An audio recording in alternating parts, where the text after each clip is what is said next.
son emocionalmente lo mismo, lo cual habla de que nuestra percepción ante las cosas es muy distinta que la percepción de nuestro inconsciente, o cómo toma este inconsciente las cosas diferente a nosotros. Les hago una pregunta, para ver si, de paso si no se durmieron. Eh, ¿Se escucha bien? ¿No se corta? Se escuche perfecto. Bueno, muy bien, porque a mí a veces se me tildan algunas de las imágenes, por eso quería saber. Por lo menos a mí no se me tildó en ningún momento. Bueno, genial. Sí, se Perfecto, escucha entonces, bien, ¿eh? bueno, fantástico. Si vos me lo decís, ahora sí realmente estoy seguro. El Eh, sonidista. ¿Viste? ¿Viste por qué se lo digo? Claro, el resto no sabe, ¿no? Bueno, entonces, tenemos como aspectos importantes, ¿no? Estos ciclos biológicos celulares y memorizados. Así también vamos a ver que existen otras técnicas y otras herramientas que tienen que ver con la información de las células, ya que siempre vemos acontecimientos similares en cuanto a lo emocional, ¿no? Los escenarios pueden cambiar, los personajes pueden cambiar, los hechos también, pero hay algo que no varía en la biología y que de hecho se lo considera un invariante biológico a las emociones, ¿sí? Las emociones siempre son las mismas. ¿Cuáles son? Las emociones principales son bronca, angustia, tristeza, ira, asco, alegría. Esas emociones nunca cambian y son cíclicas.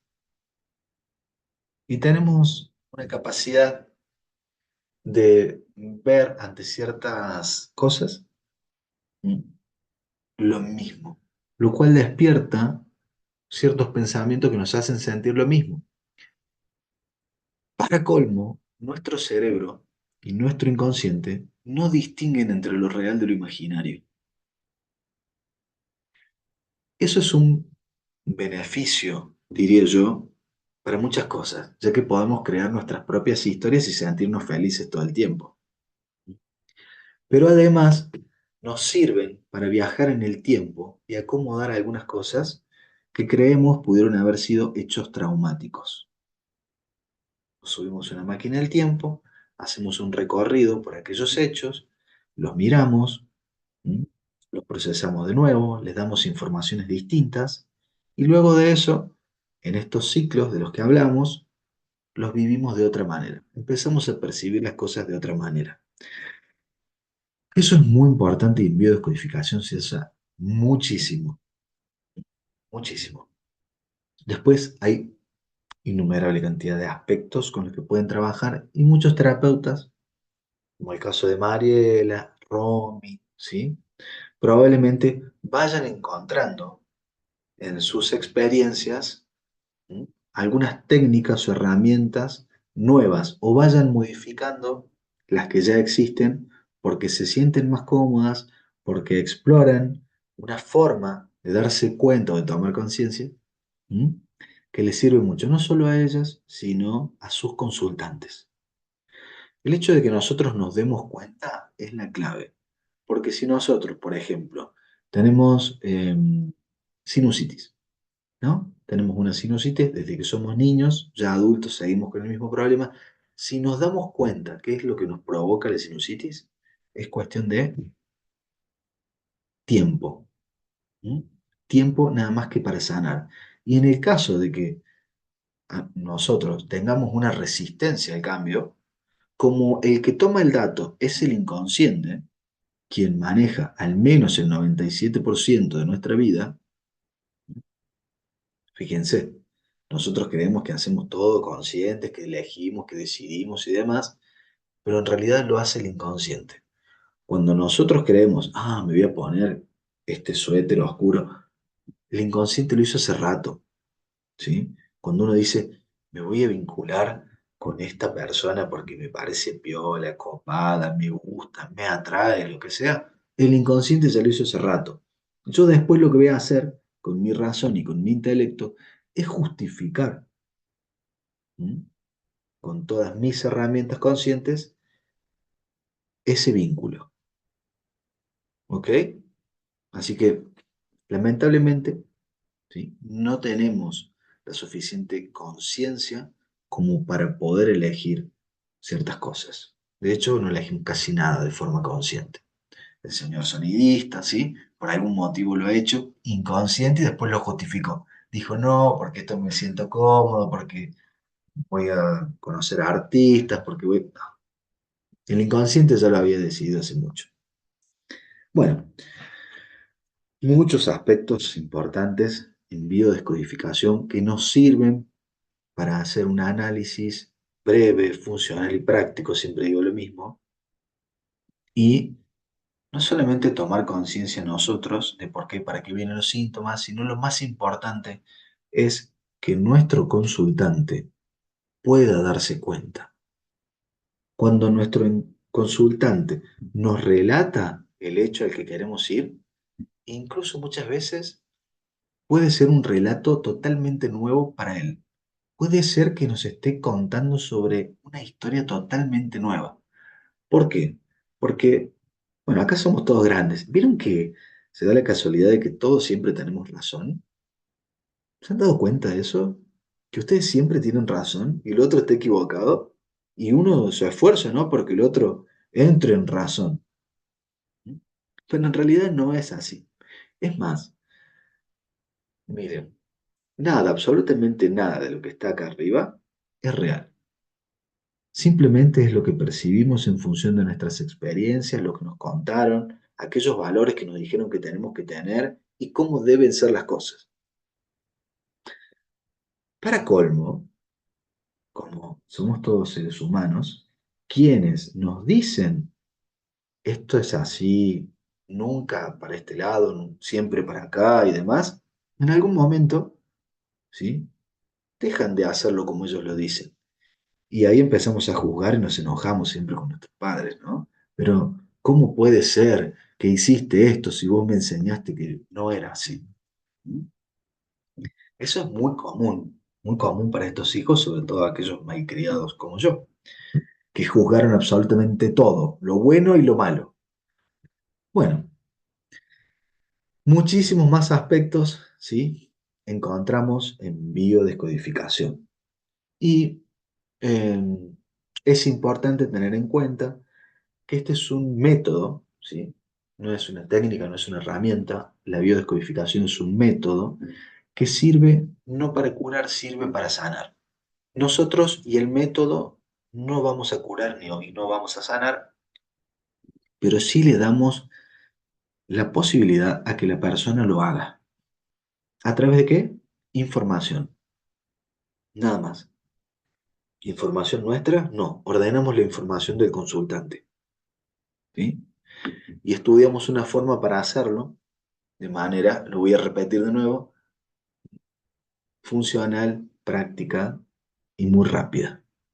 Las sesiones en biodescodificación por lo general son de 1 a 2 sesiones para un síntoma, ¿m? Y pueden venir algunas otras que son 3, 4, 5 sesiones para casos que se consideran más graves o menos adaptados. ¿Cuáles son? Asperger, síndrome de Down, ¿sí? Y todas esas, vamos a decir, condiciones más graves o menos adaptadas a la biología. Eh, ¿Cuánto generalmente dura una consulta en biodescodificación? Aproximadamente 1 hora, aproximadamente. Y eh, a partir de que la persona toma conciencia, empieza a sanar. Es importante también que ustedes sepan que no existe en biodescodificación el poder diagnosticar, y el poder decir también qué tiene que hacer. Anda y déjalo a tu marido, por ejemplo, ¿no? He escuchado eso. Vende el auto porque ese es el problema que ustedes tienen en la familia, vendelo. ¿Mm? He escuchado muchas historias biodescodificadores que le hacen vender la casa, el auto, y son los biodescodificadores los que lo compran, ¿no?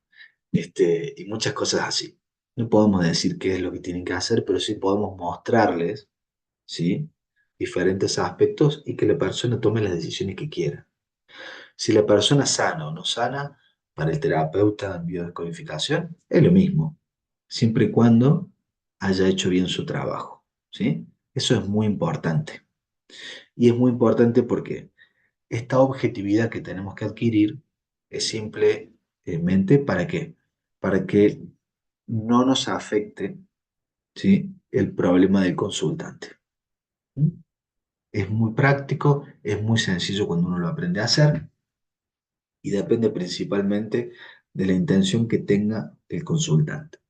Para eso decimos que es muy, pero muy importante que el consultante tenga un sentido de curación.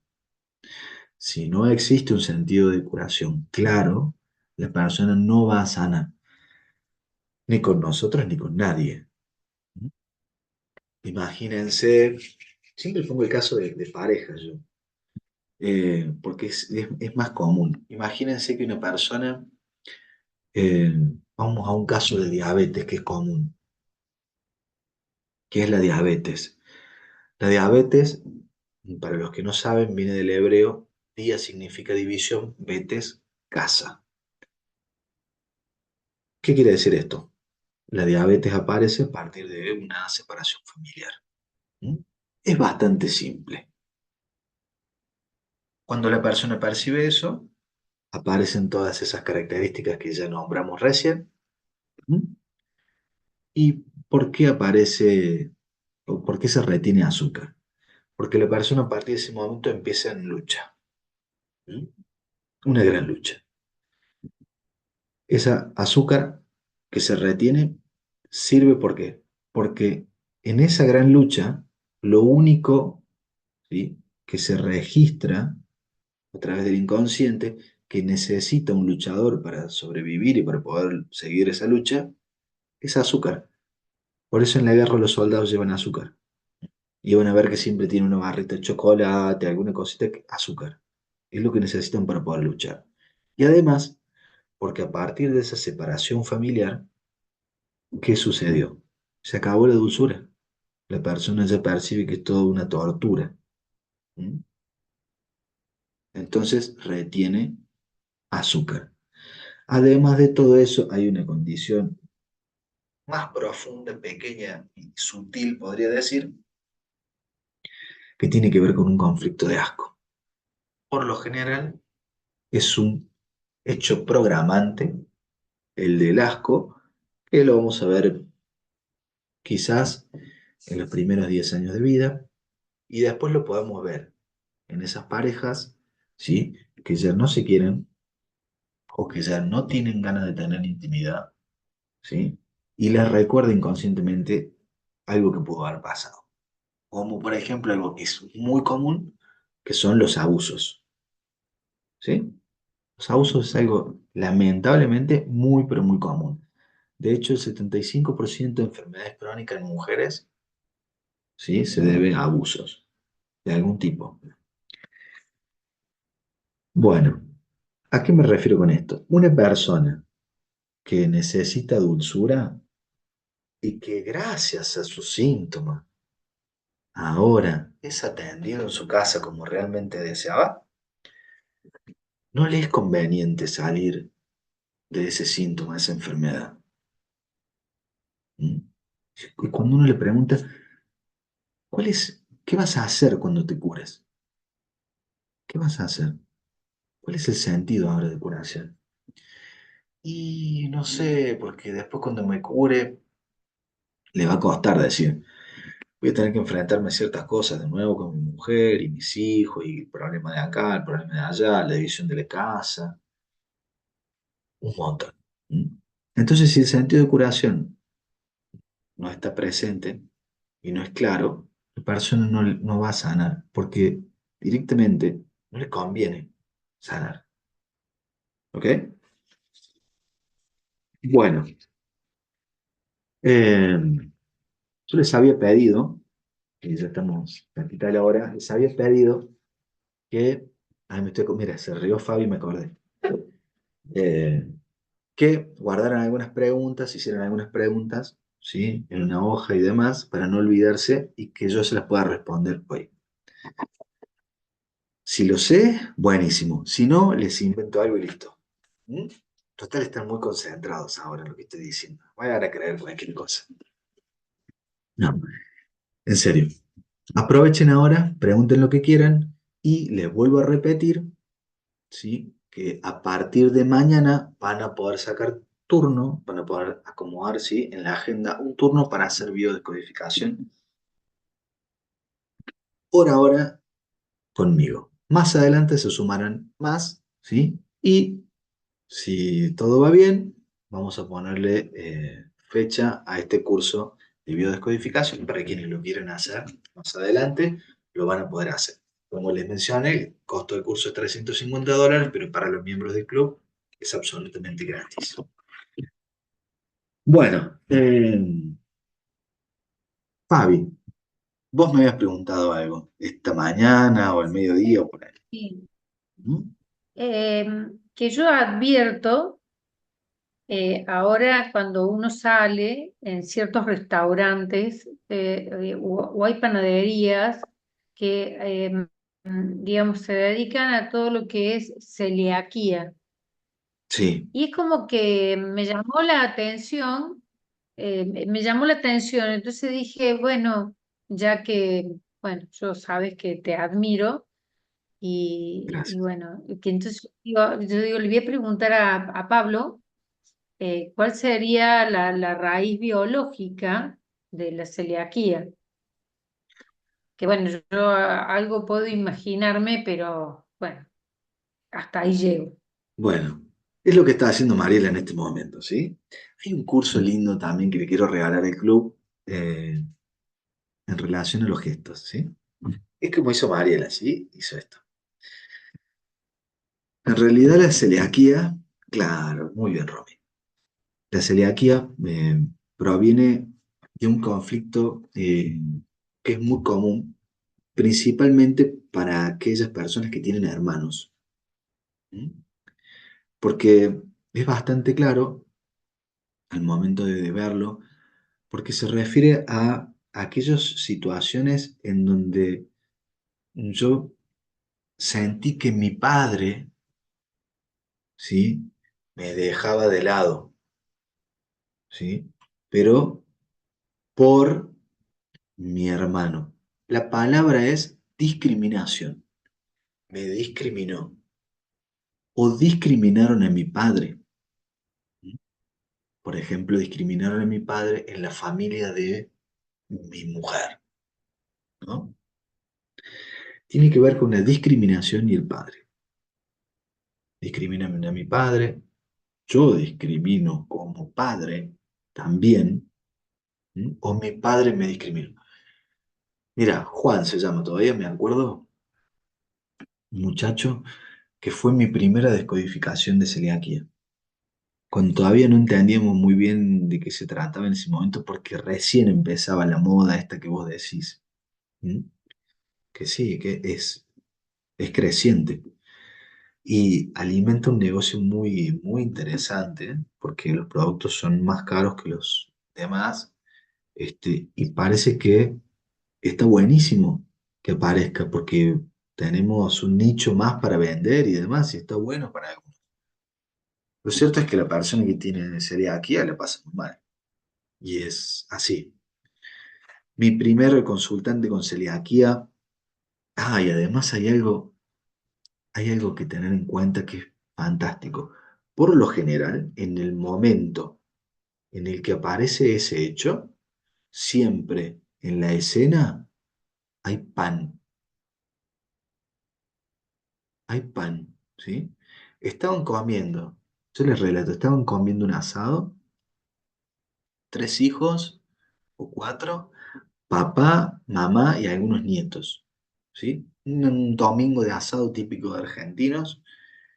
Eh, este chico se entera de que su padre ya había dado ciertos bienes que ya no quería a sus hermanos, ¿sí? A uno le había dado un terreno, al otro le había dado una camioneta, ¿sí? A otro un campo, no sé qué. Bueno, se habían repartido todos y a él no le había tocado nada. Es más, se enteró ahí de casualidad. No lo sabía. Se sintió discriminado del padre. El padre, para ser muy simple, la relación que hay con el pan es el pan, el gluten, que es la semilla, y la semilla la pone el padre. Es la relación que lleva de manera muy rápida, ¿sí? A darnos cuenta de la celiaquía, la relación que hay con la celiaquía y el vínculo, ¿sí? Que es papá, es quien pone la semilla. Hay infinidad de casos, ¿sí? En donde muchas veces también es el padre el que discrimina a hijos, ¿sí? Y es celíaco. Ahora, para que ese padre pueda discriminar a sus hijos o a alguno de sus hijos, van a ver que tuvo un padre, ¿sí? Que de alguna u otra manera discriminó, quizás no a él, pero sí a otros. Es siempre una discriminación del padre o al padre, por lo que parece la celiaquía. Es bastante fácil, ¿sí? De que podamos poner en conciencia a un consultante celíaco. ¿Y saben qué? A partir de ese momento, la celiaquía puede desaparecer, simplemente con estos datos. Es más, si tenemos algún amigo que tiene celiaquía, hasta de manera metafórica contándole esta historia, se podría descodificar. Tenemos un amigo celíaco, le contamos una historia y se la relatamos y le decimos qué le pasó a esta persona. Va a resonar en él porque es la historia que vivió él y se transformó en celíaco gracias a eso. Esa es la relación que hay entre lo emocional y la celiaquía. Fabi. Bueno, se entendió, ¿verdad? Sí, muchas gracias, Pablo. Bueno, gracias, Fabi. Esto va a ser así muy rápido, ¿eh? No se creen que vamos a desarrollar Perdón, toda una consulta de perdón. celiaquía. ¿Ah? Y fíjate cómo cierra el tema de la discriminación, que después en la vida siguen siendo discriminados porque aún cuando vayan a un restaurante, si entran, tienen que preguntar si ellos pueden ingresar, o sea, si ellos están comprendidos, Es por fantástica tu ejemplo, ¿no? observación. Es fantástica tu observación. O sea, Porque, siguen en algún punto eh, como reviviendo esa discriminación, porque se sienten incluidos en algunos lugares, pero son puntuales. claro, sí. Y viste cómo lo dicen. ¿Qué? ¿No tienen acá para...? Es como que tienen el programa de discriminación, ¿sí? Y obviamente lo llevan a todos lados, porque no son celíacos en un solo lugar, son celíacos en todos lados. Ahí llevan ese programa. ¿Mm? Tal cual. Fíjate que ¿No? cuando... Y no te digo nada en una mesa que, por ejemplo, entra el mozo y dice, entre ustedes, ¿hay algún celíaco? Sí, Por ejemplo. No, o sea, está todo el tipo, y si no, los mismos amigos que dicen, no, no, pero él no puede porque es celíaco. claro. O sea, Sí, mira hasta sí. dónde llega en su inconsciente la permanente discriminación. Sí. Y además hay que tener algo en Qué cuenta, va. que esto que vos me aclarás ahora, que es muy bueno, eh, es importante que nosotros sepamos que todo el tiempo, absolutamente todo el tiempo, con nuestros gestos, nuestras palabras, las palabras que usamos y demás, estamos hablando de nuestros síntomas, estamos hablando de nuestro propio conflicto y no nos damos cuenta.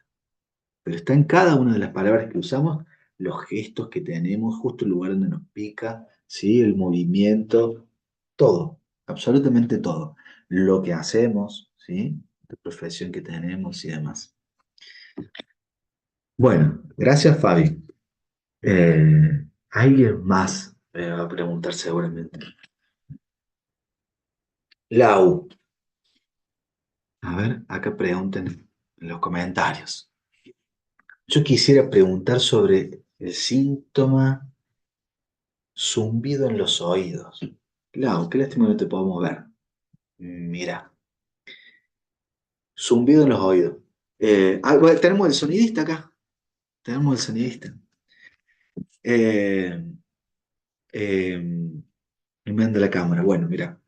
Eso, uno de los síntomas, ¿sí? Que aparecen con zumbido en los oídos pueden ser acúfeno, ¿sí? Es generalmente un tono, ¿sí? Un tono en particular. Cuando, cuando vos te vas a hacer los estudios, por lo general suelen decirte que es un determinado tono. Eso, eh, ahí vamos, Silvi. Eh, eso también, mira, está ligado a muchas veces la relación con la madre. Es como, mm, es como llenar de alguna manera el silencio con un tono que se perdió, ¿sí? Por ejemplo, el tono de una canción, una melodía que le gustaba a mi madre, por ejemplo. ¿Mm? A partir de la separación de mis padres, porque se fue mi padre, que era el que hacía ciertos sonidos en mi casa, o gritaba, o siempre tocaba el timbre, o siempre hacía un sonido en particular y ya no está.